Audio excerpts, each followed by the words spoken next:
बेबस बेटी का पुकार। नमस्कार दोस्तों, हम आ गए फिर से एक दिल दहला देने वाली सच्ची घटना के साथ। आप सब लोगों ने देखा होगा और सुना भी होगा, उज्जैन में एक मात्र 15 वर्ष की बच्ची है जो लगभग 8 किलोमीटर की दूरी मात्र एक शर्ट ऊपर है और पूरी नग्न अवस्था में खून से कहराते हुए लोगों से मदद मांगती है। जब किसी से रास्ते में मदद मांगती है तो जो लोग उसे देखते हैं तो अपना मुंह मोड़ लेते हैं। किसी दुकान पर जाती है तो उसे देखते ही लोग भगा देते हैं सब लोग। और जब वो किसी का दरवाज़ा खटखटाती है, मदद मांगती है, तो कोई दरवाज़ा खोला तो उसे भगाकर दरवाज़ा को बंद कर दिया, या फिर किसी ने तो दरवाज़ा ही नहीं खोला। सारे लोग उस बच्ची को भिखारन समझकर भगा दिया। आखिरकार अंत में आश्रम के सामने गिरकर बेहोश हो जाती है। उस आश्रम के आचार्य ने उस बच्ची को अपनी शाल उसके शरीर पर डालकर मदद की। यह बात मध्य प्रदेश के सतना जिले के एक गांव का है। 15 साल की बच्ची जो कक्षा 8 में पढ़ती है और उस बच्ची के स्कूल और गांव से काफ़ी बच्चे स्कॉलरशिप का फॉर्म भरे और वह बच्ची भी स्कॉलरशिप फॉर्म भरी थी। 24 सितंबर दिन रविवार था। जिस बच्चे का सेंटर जहाँ जहाँ पड़ा वहाँ वहाँ बच्चे अपना एग्ज़ाम देने गए।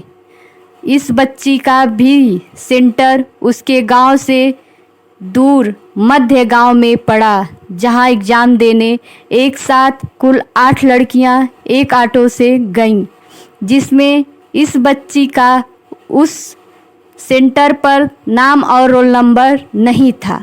बाकी बच्चियां अंदर एग्ज़ाम देने गईं और इस बच्ची को लगा इसका नाम और रोल नंबर किसी और स्कूल में है और वहाँ से निकल पड़ी।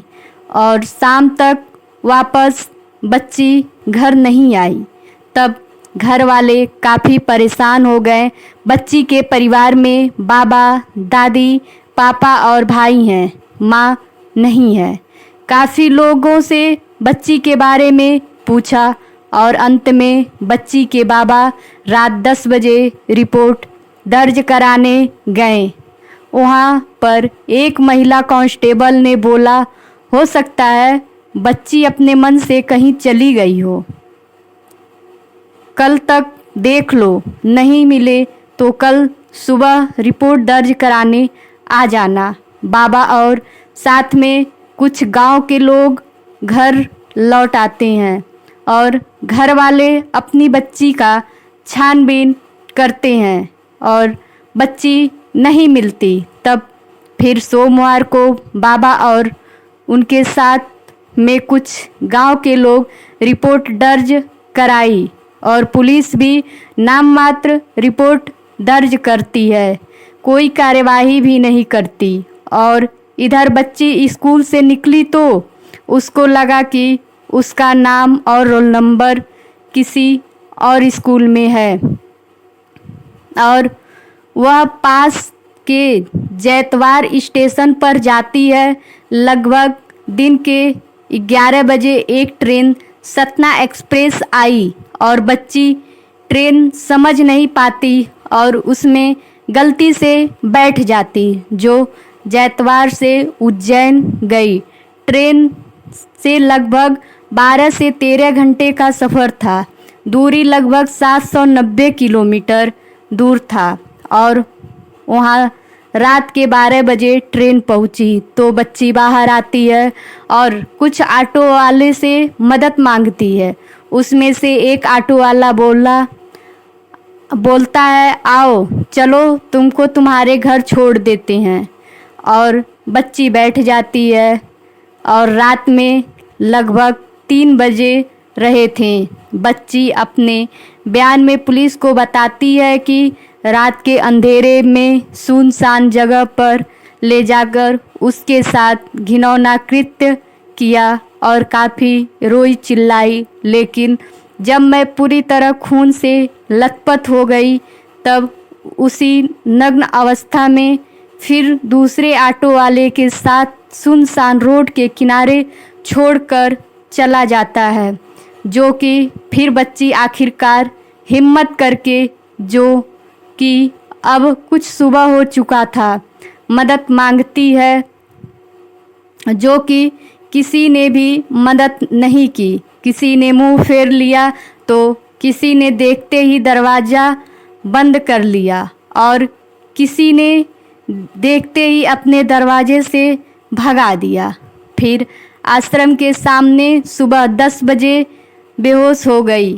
तब आचार्य ने उसके ऊपर अपनी शाल डालते हैं, पानी पिलाया और खाना खिलाया। बच्ची कुछ बताने के स्थिति में नहीं थी। आचार्य ने फिर 100 नंबर पुलिस हेल्पलाइन पर फ़ोन किया और वहां से 2 बार फ़ोन कट हुआ। फिर नज़दीकी police station Mahakal police station में रिपोर्ट दर्ज कराई और 100 नंबर गाड़ी 20 मिनट में आई। बच्ची जो थोड़ा कुछ बोल ली तो उसकी भाषा किसी ने समझा नहीं और बच्ची को नज़दीकी अस्पताल में भर्ती कराया गया और पुलिस अपनी स्टेटमेंट देती है कि एक बच्ची है जो आसपास भीख मांगती है और उसका दिमागी हालत ठीक नहीं है।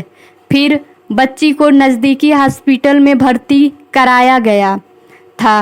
अब डॉक्टर ने बोला कि बच्ची की हालत गंभीर बताई और काफ़ी इन्फेक्शन है, इसलिए बच्ची को इंदौर रेफ़र किया गया। अगले दिन मंगलवार को एक न्यूज़पेपर वाले ने बच्ची का चेहरा धुंधला करके प्रकाशित किया।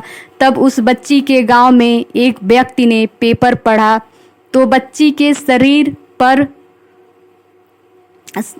उसका स्कूल का शर्ट था। बाबा के पास पेपर लेकर आया और दिखाया तो बाबा बोले, हाँ ये हमारी बच्ची है। कैसे यहाँ इतना दूर पहुँची? पेपर लेकर नज़दीकी पुलिस स्टेशन गए, तब पता चला वहीं बच्ची है। पुलिस ने सीसीटीवी कैमरा देखा गया। लगभग 600 से 700 सीसीटीवी कैमरे में कैसे कैसे गलती से ट्रेन में बैठी और कैसे इंदौर उतरी, कैसे ऑटो में बैठी और कैसे लोगों से मदद मांगती और किसी ने भी मदद नहीं की। दोस्तों, इसमें पुलिस ने भी बहुत ज़्यादा लापरवाही बरती। बच्ची स्कूल ड्रेस में थी, ऊपर स्कूल शर्ट पर नाम और लोगो होता है जिससे स्कूल घर का पता चल सकता था। उसने जख्मी हालत में अपने पापा और बाबा का नाम बताई, जिसमें पुलिस ने दोनों नाम एक में कर दिया। बाबा ने रिपोर्ट दर्ज कराई। पुलिस के पास सीसीटीवी कैमरे देखा होता तो भी पता चल गया होता, लेकिन रिपोर्ट 24 घंटे बाद दर्ज किया, जो कि हमारे देश का सुप्रीम कोर्ट ने कई बार कहा है कि किसी बच्ची का केस हो, देश के किसी भी थाने में दर्ज कराई जाए तो केस तुरंत दर्ज करना चाहिए। पुलिस स्टेशन में मामला जानने पर पुलिस लापरवाही बरतती है। फिलहाल अभी दोषी भरत सोनी जिसकी उम्र 38 वर्ष है, हमें अपने देश के कानून पर पूरा भरोसा है कि इसे जितना जल्दी हो सके फांसी दिया जाए। दोस्तों, उन लोगों को क्या कहा जाए? क्या वाकई में इंसानियत मर चुकी है? वो बच्ची सबसे मदद मांगती रही और किसी ने बच्ची की मदद नहीं की। उस बच्ची का दर्द नहीं देखा, वो खून से लथपथ थी। चलिए मान लिया जाए अगर वो एक भिखारी ही रहती तो वो इंसान नहीं थी, उसके पास कोई दर्द या पीड़ा नहीं होती। दोस्तों, कोई भिखारी शौक से नहीं बनता, उसकी मजबूरी होती है। कुछ लोग भीख मांगना बिजनेस बना लिए हैं, वो लोग भी पहचाने जा सकते हैं या फिर पहचान में आ जाते हैं। दोस्तों, भगवान अगर आपको कुछ देने के काबिल बनाया है तो दीजिए। देने वाले का हाथ हमेशा ऊपर और लेने वाले का नीचे।